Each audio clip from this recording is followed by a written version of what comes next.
Okay, so this is a perfect one if you already had a book that you ripped up for the Paul Klee lesson. So go ahead and take, quite a few pages. I think I have like 6 of mine.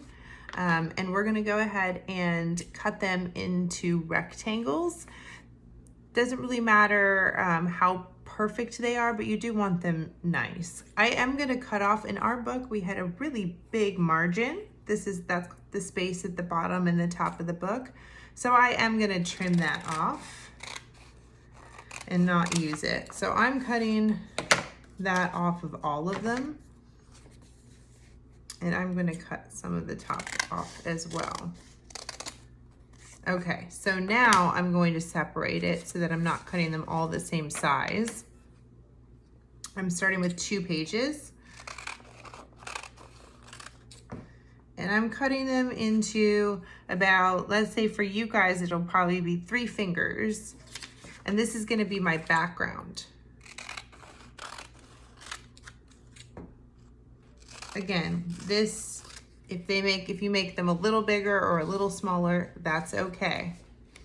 Okay, for this next one, I'm going to cut lots of different directions. So I'm gonna get another set of 2. I'm just gonna push these over to the side. This time I'm gonna cut some this way,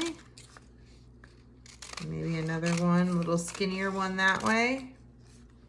And then I may even cut that one in half, right? And maybe, we'll see, we'll start with that.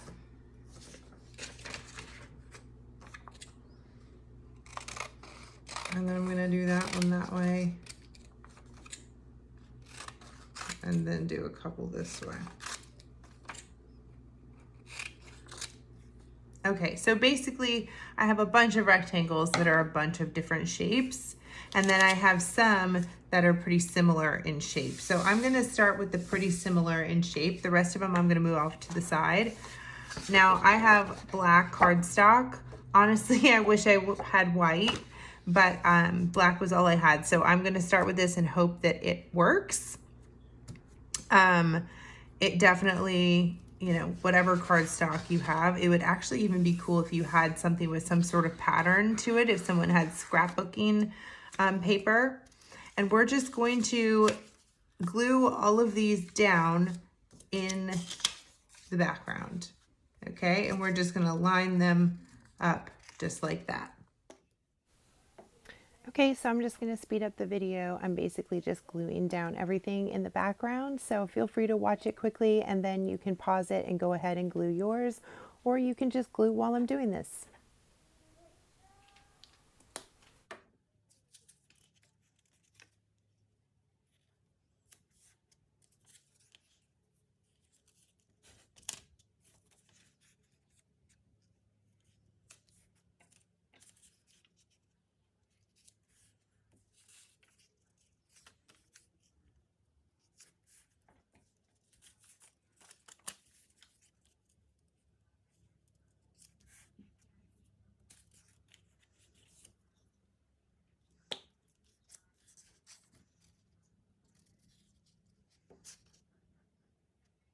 Okay, so I got a little bit fancy and staggered mine, as you can see. So I have a couple little black Remember, staggering means that I didn't make them line up so that all the lines were in a row. That's what created those little black squares. Again, not important for you to do, but it's a nice little extra step if you feel like doing it. So all I'm going to do is just cut this down even just close to as big as I need it. And I'll put it in there. I like how that one has the top in it. And I like how that has the number. And then maybe that right there. So watch this little trick. I'm just gonna turn it over and then I can easily trim off the edges that went over. Right? So I don't have to worry about making it the perfect size. Go ahead and clean that up. And now I've got an entire skyline of paper. Okay, next I'm going to take those other pieces that I had and I am going to create a skyline of buildings with those by stacking them up, some big, some small. So I'm just gonna kind of play around with them first before I put the glue down. So I want some kind of tall ones, maybe they're standing near each other. And again, if I want to mess with the height, I can always trim that off like we did with the sides. So then I think it needs maybe a big one. And I like to mix between using the raw edge and the softer edge as well. And I am going to go over these so they won't totally show. Okay, boys and girls, so like I said, I am just going to keep messing around and placing all of my little pieces to create this little skyline. The thing to keep in mind is really that you want to have some buildings in the background and some buildings in front, or what we call the foreground. So you want to make sure that you have different layers. So what that means that you need to have some of these rectangles on top of the other rectangles. So again, I'm going to speed this up. You can watch this and then do it, or you can start working on yours now while I'm doing it. Either way.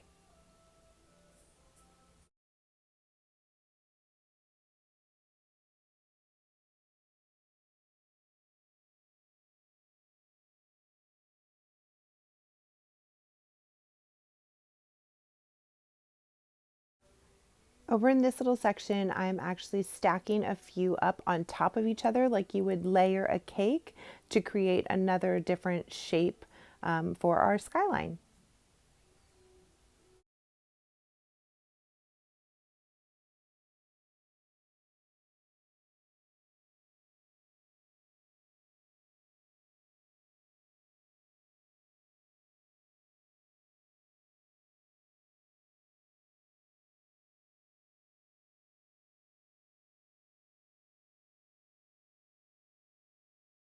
Okay, so once you have everything kind of where you think you like it, you are ready to move on to gluing. So the most important thing is to just go piece by piece. Do not take off all of your pieces that you just laid out so perfectly. Take a few off at a time and then glue them where they go. Now, I know if we have a lot of layers here or a few things layered up, you do have to do the one in the back first, but I have full confidence that you can remove just a couple of them and put them back. It's kind of like a puzzle, right?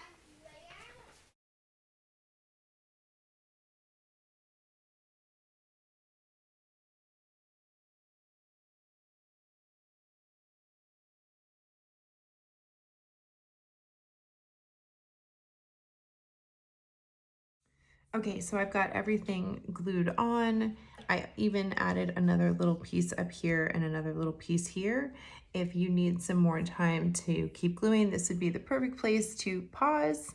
And then next we will go ahead and turn it over and trim the edges.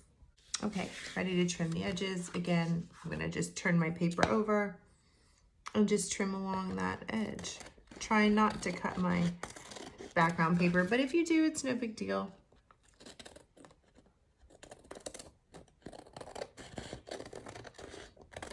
Just use your paper as your guide.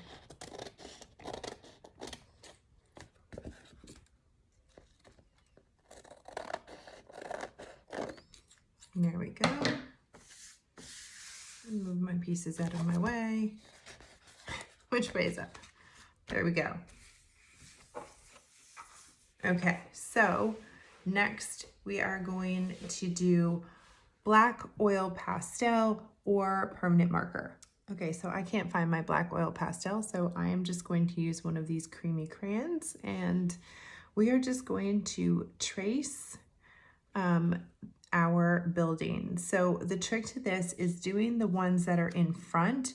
You want to do the whole building first, and then do the background ones behind it, if that makes sense, because you won't see whole lines if they're behind. So let me show you what I mean. So this is one of our ones in front. So I'm going to start with my little box first, and I'm going to trace that.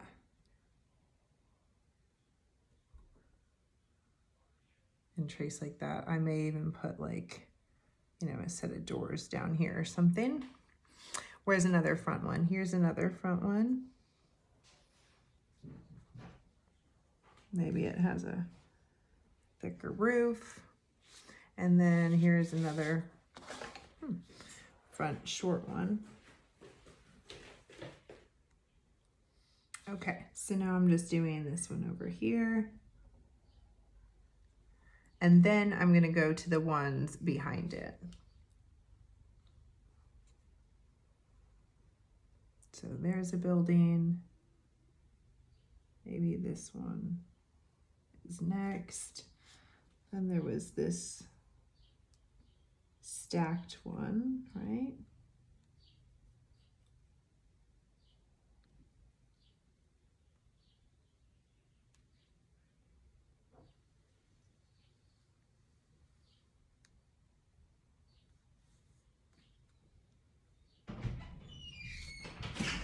Okay, all right, I'm just gonna continue kind of going, and I'm even gonna leave that one out like it's all one big building. So I'm just going on to this one, and I'm doing obviously a pretty thick line. And I have another building that's about the same height.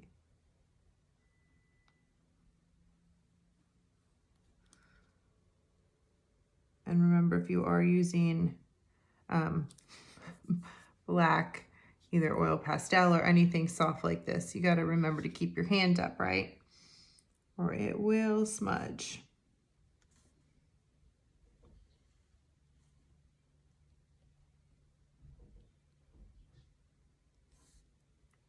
All right.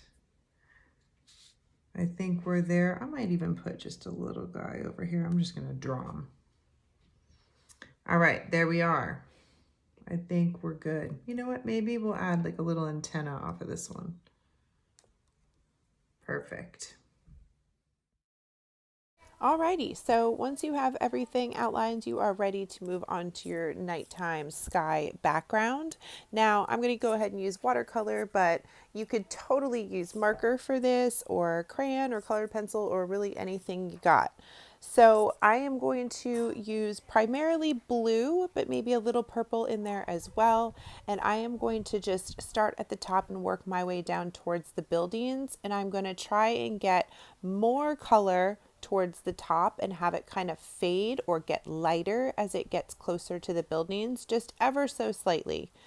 The other thing I want to mention is that if you did use something like a crayon or an oil pastel to trace and not a Sharpie, you have to be very careful when you get close to your edges that you don't smudge that. If you used a Sharpie, you should be fine. Oh, the same goes for if you used a black non-permanent marker. You have to be careful with the smudging with the watercolor. Other than that, that's pretty much it. I'm just going to fill in this whole space.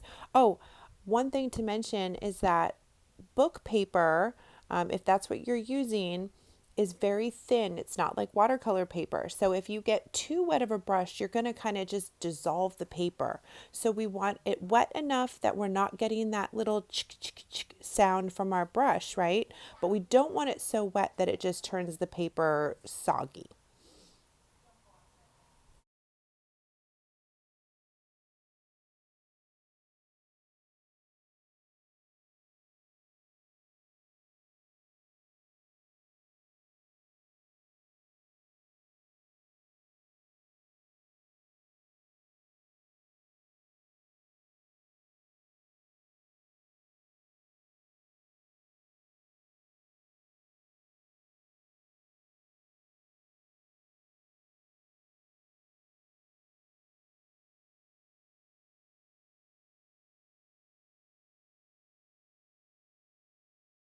So once I have my whole background pretty well filled in, I'm just going to go back through with my blue and make a few little sections a little darker just to give a little bit more blue color to it. And I'm also going to go in with my purple just a little bit here and there just to give a little depth and definition. An all blue sky would be fine, but most of the time a nice night sky has some purple tones in it too. So why not go ahead and add that as well?